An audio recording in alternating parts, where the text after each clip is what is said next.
Yeah, frustrating is probably the word that I would use. My emotions are right now. We got to find some consistency. That's what I told the guys in there. It's like I want our guys to feel. I hate losing, like hate it at my core. It bothers me, keeps me up all night, can't sleep. But when you hate losing, you got to change some things. And there's no worse feeling as a coach, in my opinion, when you don't know what you're getting. And that's kind of been us in a lot of ways. You know, it's like whether it's certain guys that have one game really good and the next one they're completely non-existent. And I'm not even talking about shot making. You know, like I'm talking about just the max effort, executing our system, taking care of the ball, taking the right shots. There's a million different ways to impact the game and impact winning, not just shot making. And we need some guys to step up. Again, give credit to Eastern Michigan. Obviously, a very talented team. They got some tremendous one-on-one players. Obviously, Noah Farrakhan had 18 in the first half, finished with 20. I thought we did a pretty dang good job on Amani Bates, who's a tremendous talent. He finished with 17 points on 18 field goal attempts. But I think you obviously look at the stat sheet and the stat that really sticks out like a sore thumb for us is the turnovers. I mean, like we had 19, Andy had 7, 5 by Mackay. I mean, our primary guys got to be able to take care of the rock, and we're going to play through those guys. We've been doing a better job the last couple games taking care of it, but tonight we didn't. And give Eastern Michigan credit. I mean, they forced us to turn the ball over, but some of those were unforced for sure by us. And good teams don't turn the ball over. You just don't. And not if you're winning. So you can't win and have 19 turnovers. Did Eastern do anything that you didn't anticipate? Not really. They switched everything. They were trying to switch 1 through 5, try to make us play one-on-one. We don't have great one-on-one players. It's not who we are. We're a movement team, a player movement, ball movement team. They tried to stall us out, and I thought that worked at times tonight for them.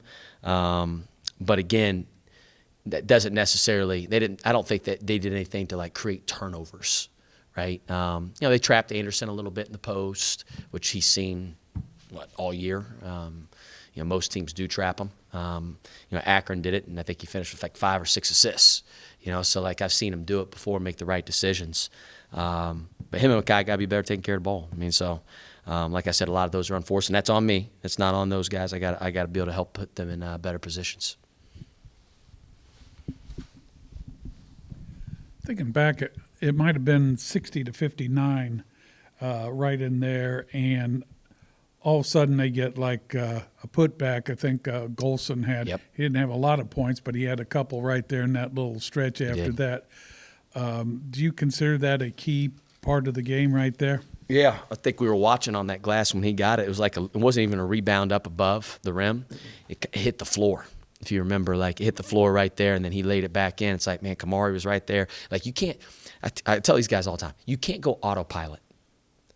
Autopilot loses.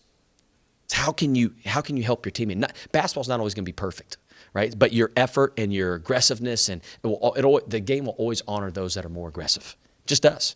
He was more aggressive on the play, got the loose ball, bam, laid it in. Then the next one, you're right, he went right through Jaquel's chest. That was when Anderson got 3 fouls. We had to take him out, right? So we got to keep him out of foul trouble. Him and Morgan. I mean, it kills us when those guys get in foul trouble. And don't think I'm complaining about the officiating. I'm just saying we got to keep them out of foul trouble. But Jaquel got scored on in the post, let Golson get to his left hand, right shoulder. It's like I told Jaquel, man, those details matter. He can't finish over his left shoulder, right hand. He can't. I've seen him. He's a good player.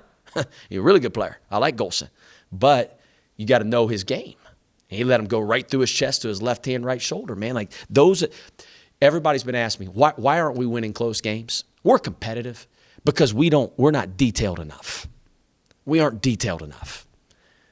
Whether it's first half, like there's a few plays, guys weren't on the same page. We just waste possessions. And it's like we got it. You can't do that. The game is a possession game. And you have possession toughness, possession after possession after possession. And until we get that changed, our result is not going to change. Not going to luck ourselves into hitting shots. Ryan had a wide open 3 in the corner. Loved that shot. He missed it. Who cares? That's not why we lost the game. Right? It was all the other details that were lost throughout it. Speaking of fouls, Farrakhan picks up his 5th foul and goes out. Forget exactly how many minutes there were left. But are you a little bit feeling that maybe you could have gotten some more out of it, closed the gap some while he was out? For sure. I mean, Farrakhan's a tremendous player, man. What a talent. I mean, that dude just pops up in the air 10 feet high and just shoot right over Mackay. It seemed like in the first half a million times. And he's a good player. I mean, it was stuck. The score was stuck there, I think, at 67-71. I think we went 3 empty possessions in a row. And, man, we had our opportunities. Missed a couple free throws, big ones.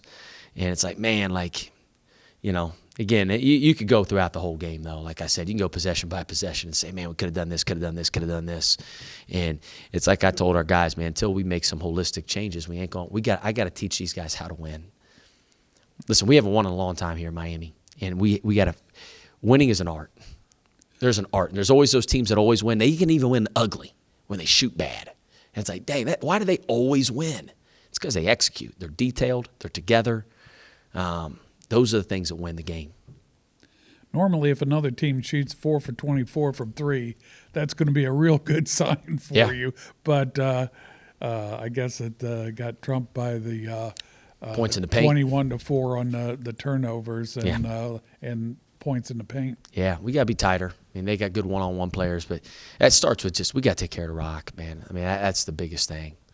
You got to value that thing because otherwise you can't get your defense set. And you're just getting, like you said, we have 21 points off turnovers. I mean, we had 19 turns, 19. And I don't think many of them were forced. I really don't. But again, not taking anything away from Eastern Michigan, but we got to be better with the ball. Obviously, you guys are in kind of a little bit of a rut right now. Is there anything you can do, especially as a captain, to kind of turn this thing around a little bit and get the team back on track? Steve was a tough one this game today. Steve was a tough game today. Yeah. So, honestly, I don't know what to say about today. We got a good game plan today, but I feel like we just got to execute. It's all on us, the players. And as a captain, I just want to stay positive, you know. We got a lot of games still, so we got a big one coming up on Tuesday. So we just got to be on top 8 to go to Cleveland. So we're going to try to get there. It looked like in the beginning of the game, especially on that early run when Miami was up 12-2, that the passing was really crisp and everything, some of those backdoor plays and everything. Is that kind of coming together? I know you enjoy that sort of thing when you can catch people on those types of movements. I mean, yeah, I love passing the ball. My favorite player is Jokic in the Denver, so I'm trying to play like him. So I love to pass the ball. And I feel like we come out with great energy at first, but we just lay down after that first media timeout. I mean, I look at the beginning of the year and you get one or two of those here or there, and today it just looked like. So my guess is that all these guys are kind of coming together. It's mid-season, and you're getting to know each other a lot better. Yeah, I feel like Shemus is getting better because it's a whole new team, so we're just getting used to play with each other. I feel like we're getting better from day one to now. I feel like we're getting better.